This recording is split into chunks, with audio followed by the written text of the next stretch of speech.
Welcome back once again friend हमारे प्यारे से प्लेटफॉर्म पे जिसका नाम है प्रशांत अकेडमी। और दोस्तों मैं आज आपका मिश्रा सर लेके आया हूं पार्ट नंबर 2। किसका दोस्तों? केमिकल रिएक्शंस एंड इक्वेशन का पार्ट नंबर 2 आपके सामने आ गया है। पार्ट नंबर फर्स्ट में हमने बेसिकली बात की थी नंबर ऑफ केमिकल रिएक्शंस की। उसमें बात की थी कि what is a chemical reactions, क्या होता है केमिकल रिएक्शंस। फिर हमने बात की थी केमिकल चेंज और फिजिकल चेंज में डिफरेंस क्या होता है। आराम से आपको एक एक पॉइंट समझाया था। साथ ही साथ हमने ये भी बात की थी कि आखिरकार केमिकल इक्वेशन किसे कहते हैं, केमिकल इक्वेशंस में क्या होता है, ये क्या होते हैं एलएचएस, क्या होते हैं आरएचएस, किसे कहते हैं रिएक्टेंट और किसे कहते हैं प्रोडक्ट। ये सारी बात हमने पार्ट नंबर फर्स्ट में डिस्कस ऑलरेडी कर ली थी। आज पार्ट नंबर 2 में हम बात करने वाले थे आपसे कि type of chemical reactions, chemical reactions के टाइप। दोस्तों बेसिकली आपके इस चैप्टर में फर्स्ट चैप्टर जो है आपका 10th का केमिस्ट्री का, उसके पार्ट चैप्टर फर्स्ट में 5 रिएक्शंस हैं। कॉम्बिनेशन रिएक्शंस, डिकम्पोजिशन रिएक्शंस, साथ ही साथ डिस्प्लेसमेंट रिएक्शंस और फिर क्या है डबल डिस्प्लेसमेंट रिएक्शंस। ठीक, साथ में क्या ऑक्सीडेशन एंड रिडक्शन। तो बेसिकली ये 5 रिएक्शंस हैं।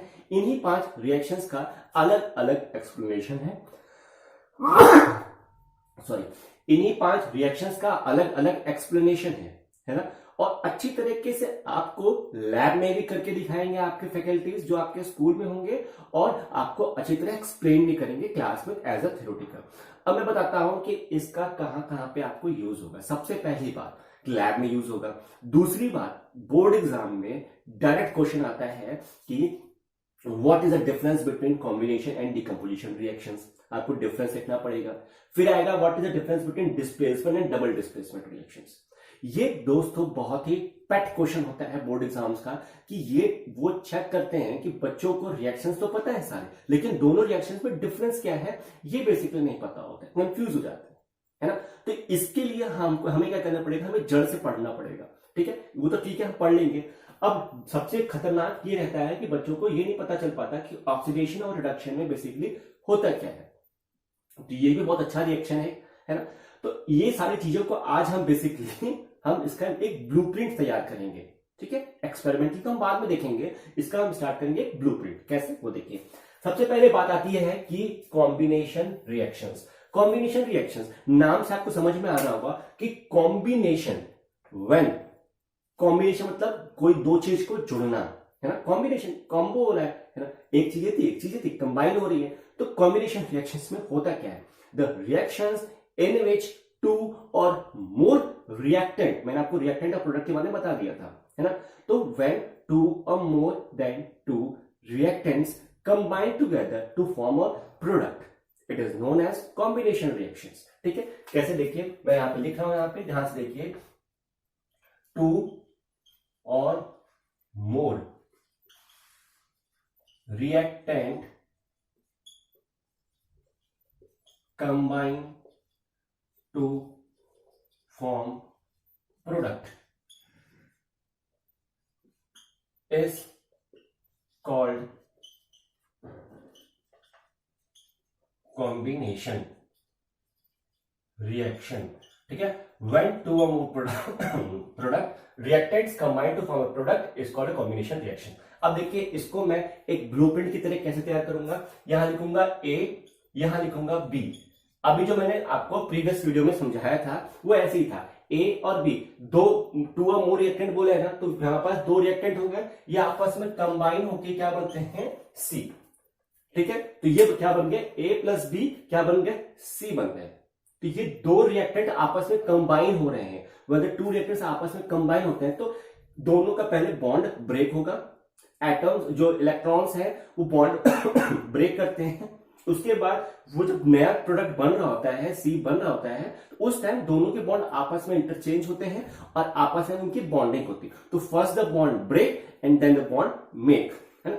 Breaking and making the bond होगा, उसके बाद वो नया प्रोडक्ट बनाते हैं। इसको कहते हैं हम कॉम्बिनेशन रिएक्शंस। सबसे इजीएस्ट एग्जांपल आपका ये है कि C+O2 क्या बनता है, CO2, है ना। C+O2 CO2 सबसे बेस्ट एग्जांपल यही है कि when in the nature carbon and oxygen molecules combine together they form a CO2 gas, है ना। ये आपके सबसे बेस्ट एग्जांपल है। अब बात आई नेक्स्ट की, ये तो आपको समझ में आ गया होगा, ठीक है। अब यहां से आपको समझ में आ रहा होगा कि डीकंपोजिशन रिएक्शंस। देखिए डीकंपोजिशन रिएक्शंस में क्या होता है कि यहां देखिए नाम क्या लिखा हुआ है, डीकंपोजिशन रिएक्शंस, मतलब कि कोई एक चीज ऐसी होगी वो डिकम्पोज हो रही है, टूट रही है, तोड़ना है उनको। हम क्या बोलते हैं कि जो किचन वेस्ट होता है या जो एग्रीकल्चर वेस्ट होते हैं उसको अगर हम छोड़ दें कुछ दिनों के लिए तो वो डिकम्पोज हो जाते हैं। तो डिकम्पोज कैसे होते हैं, number of bacteria, small bacteria उसको छोटे छोटे पीसेस में तोड़ देते हैं, है ना। तो बेसिकली यहां पे भी वही हो रहा है। when a single reactant decompose into number of products, two or more than two products, है ना, तो उसको कहते हैं डिकम्पोजिशन रिएक्शन। देखिए कैसे, when a reactant डिकम्पोज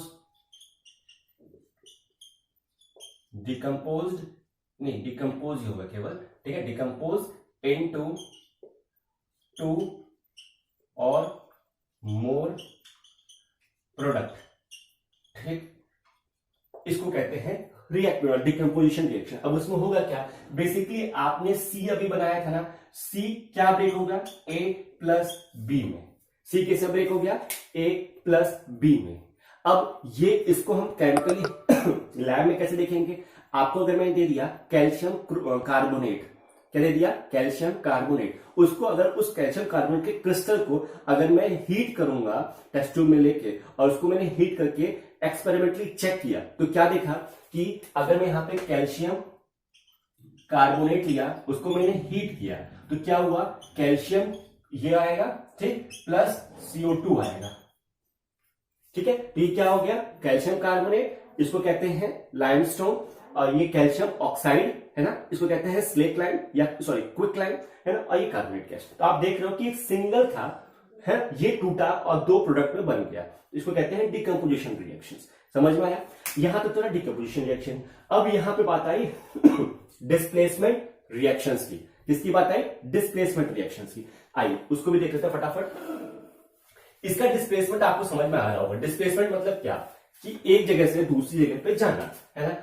अब जब एक जगह से दूसरी जगह पे जाते हैं तो क्या होता है, हमारी आइडेंटिटी चेंज हो जाती है। अगर मैं इस स्कूल से दूसरे स्कूल पे जाता हूं तो मेरी खुद की आइडेंटिटी चेंज होगी ना, पहले मैं किसी और स्कूल का था, अब मैं किसी और स्कूल का हो गया, है ना। तो बेसिकली डिस्प्लेसमेंट रिएक्शंस में क्या होता है कि अगर मैं यहां ध्यान से देखिए ए प्लस बीसी है, ए प्लस बीसी है, ये मूव होके अब बन गया AC प्लस बी। ध्यान से देख रहे हैं यहां पे क्या यहां पे क्या हुआ, ध्यान से देख रहे हैं कि यहां पे नंबर ऑफ रिएक्टेंट भी वही है, नंबर ऑफ प्रोडक्ट भी वही है ना। हो सकता है इनके स्टेट भी चेंज हो सकते हैं, मतलब जो पहले सॉलिड था वो गैस में कन्वर्ट हो सकता है, लेकिन नंबर ऑफ रिएक्टेंट और नंबर ऑफ प्रोडक्ट में भी सिमिलर हो सकते हैं। तो उसमें करना क्या होगा, हमें ध्यान से देखना होगा कि डिस्प्लेसमेंट किसका हो रहा है। देखिए यहां पे A था, यहां पे AC हो गया, यहां BC था, यहां पे B हो गया, तो कुल मिला के ये जो एलिमेंट है C, ये डिस्प्लेसमेंट होके ये बना दिया AC। समझ में आ रहा है। तो यहां पे हम इक्वेशन लिख सकते हैं कि when in reactant the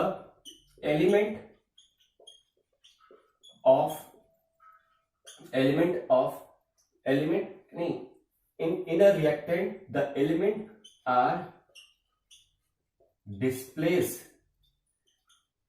and make bond with other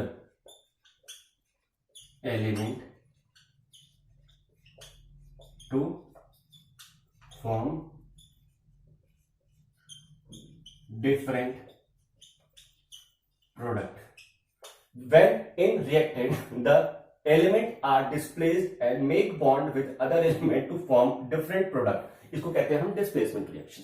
अब इसका सबसे बेस्ट एग्जांपल आपका एक ही है, क्या है वो ये है कि Zn लो, जिंक लो और यहां पे लो H2SO4, है ना, Zn और H2SO4, जब आपने ये Zn दिख रहा है, ये H2SO4 दिख रहा है, ये आपस में कंबाइन होगा, ये आपस में कंबाइन हो गए, क्या बना दिए, ये बना दिए ZnSO4 और H2 की गैस, ठीक है, ये ZnSO4 और H2 की गैस। तो आप देख रहे हैं कि यहां पे Zn अकेला था और H2SO4, तो ये सल्फेट जो आयन है वो सल्फेट Zn के साथ रिएक्ट करेगा और ये बना देगा जिंक सल्फेट, ठीक है, जिंक सल्फेट बनाएगा और यहाँ पे H2 गैस हमारी रिलीज हो जाएगी। तो आप देख रहे हैं कि कैसे A और C आपस में कंबाइन AC हुए और ये बन गया, ठीक है। तो ये होता है डिस्प्लेसमेंट रिएक्शंस। अब यहां तक जो आपको समझ में आ गया है, जब आपको डिस्प्लेसमेंट समझ में आ गया है तो आपको डेफिनेटली डबल डिस्प्लेसमेंट भी आराम समझ में आएगा। कैसे, वो देखिए, सेम चीज है उसमें, डबल डिस्प्लेसमेंट में कैसी होगी वो देखिए। अभी आपने यहाँ पे क्या देखा कि A प्लस BC आपस में रिएक्ट कर रहा था ना, A प्लस BC क्या बना रहा था, AC प्लस B, लेकिन यहां पे क्या होगा, आपके लिए मिलेगा यहाँ पे आपको कॉम्बो, यहां होगा AB प्लस BCD, ठीक है। अब वहां पे क्या बनेगा रिजल्ट में, आपको रिजल्ट में बनेगा AD, ठीक, प्लस BC। देखिए क्या हुआ कि ये चला गया इसके साथ और ये चला गया इसके साथ, देख रहे हैं कि AD या BC। तो आप ये देख रहे हैं कि हमने जो दो प्रोडक्ट लिया था ना, उन दो प्रोडक्ट का आपस में ही डिस्प्लेसमेंट हो रहा है ना, मतलब इस जो दो रिएक्टेंट लिया था, तो एक रिएक्टेंट ये था AB और एक रिएक्टेंट था CD, ये आपस ही में रिएक्ट हो रहे हैं, आपस में इनका बॉन्डिंग टूट रहा है और टूटने के बाद ये क्या बना रहे हैं, आपस में टूट के ये AD बन गया और एक बन गया BC, ठीक है। ये देखा आपने। तो इसका सबसे बेस्ट एग्जांपल आपके डेली लाइफ में जो होता है वो है HCl, आप देख रखे होंगे इसको, है ना, और NaOH, ठीक, NaOH, ये क्या है, एसिड है, ये क्या है, बेस है। तो ये भैया उठ के जाएंगे इनके साथ और ये भैया उठ के जाएंगे इनके साथ, तो ये बन गया H2O प्लस NaCl। तो आप देख रहे हैं ये वाटर बन गया, ये नमक बन गया, ये था एसिड, ये था बेस। ये किसका एग्जांपल है, ये है न्यूट्रलाइजेशन रिएक्शंस का। When the two reactors combine together to neutralize into water and the salt, it's known as a neutralization reactions। तो आप बेसिक न्यूट्रलाइजेशन रिएक्शन को यहाँ पे डबल डिस्प्लेसमेंट रिएक्शन में एक एग्जांपल के तौर पे ले सकते हैं, ठीक, आपको समझ में आई चीज। अब बात बेसिकली आती है last but not the least, oxidation and the reduction. अब ऑक्सीडेशन और रिडक्शन में होता क्या है, देखिए नाम से आपको समझ में आ रहा है, ऑक्सीडेशन मतलब क्या, ऑक्सीजन, है ना। तो ऐसी रिएक्शंस जहां पे ऑक्सीजन गैस इन्वॉल्व हो, the reactions in which oxygen gas are involve, it is known as the oxidation reactions, but opposite to that the reactions in which hydrogen gas is involved, ऐसी reactions जहां पे hydrogen gas involve हो रही है तो वहां पे क्या कहेंगे हम, रिडक्शन रिएक्शंस। ये टोटली एक दूसरे से डिफरेंट है। जब भी एग्जाम में कोई डिफरेंस आएगा तो आप बेसिकली ये लिख सकते हो कि जिस रिएक्शंस में हम ऑक्सीजन को कंबाइन करते हैं, रिएक्शन मतलब रिएक्टेंट में ऑक्सीजन इन्वॉल्व होती है और रिएक्शन करके कुछ ना कुछ प्रोडक्ट बना रही है, तो उसको कहते हैं हम ऑक्सीडेशन रिएक्शन। लेकिन ऐसी रिएक्शंस जहां पे हाइड्रोजन गैस इन्वॉल्व हो रही है, हाइड्रोजन को मतलब H2 कंबाइन हो रही है और वो नया प्रोडक्ट बना रही है, तो उसको क्या कहेंगे, रिडक्शन रिएक्शन। तो बेसिकली आज आपने पांचों रिएक्शंस मेरे साथ देख लिए हैं, ठीक है, ऑक्सीडेशन भी देख लिया और रिडक्शन भी देख लिया। तो बेसिकली आपको करना ये है कि सबका जो ब्लूप्रिंट है, एक जो मैंने ये AB वाला है, वो कॉन्सेप्ट आपको रखना है। जब भी एग्जाम में आपका डिफरेंस आता है करना क्या है, सबसे पहले हेडिंग देनी है। कैसे, वो देखिए, सबसे पहले आपको ऐसे लिखना है अगर डिफरेंस आता है तो, अगर थ्योरेटिकल तो आपको आराम से समझा देंगे। डिफरेंस आता है तो यहां नाम लिखिए, ठीक है, यहां उसका ब्लूप्रिंट दीजिए, ठीक है। जैसे कि यहाँ पे अगर मेरा कॉम्बिनेशन रिएक्शन है, यहाँ डिस्प्लेसमेंट है, तो क्या करेंगे, A plus B gives C, और यहाँ डिस्प्लेसमेंट है तो A plus BC give AC plus B, है ना। उसके बाद इनकी डेफिनेशन लिख दीजिए और एक एग्जांपल लिख दीजिए, मस्त, आपके 3 पॉइंट कवर हो गया आराम से। 3 नंबर का 2 नंबर का डिफरेंस आता है ये, ठीक है, तो आपके आराम से डिफरेंस हो सकते हैं। अब जब हम नेक्स्ट वीडियो में मिलेंगे आपसे, तो नेक्स्ट वीडियो में आपको यह बताऊंगा कि आखिरकार केमिकल इक्वेशंस को बैलेंस कैसे करते हैं, how we balance a chemical equation, और बैलेंस और अनबैलेंस में डिफरेंस क्या होता है। ठीक है, तो आप प्रैक्टिस कीजिए इसके ऊपर, एनसीईआरटी को फॉलो कीजिए, नंबर ऑफ एग्जाम्पल देखिए। ठीक है दोस्तों, तब तक के लिए take care and bye bye.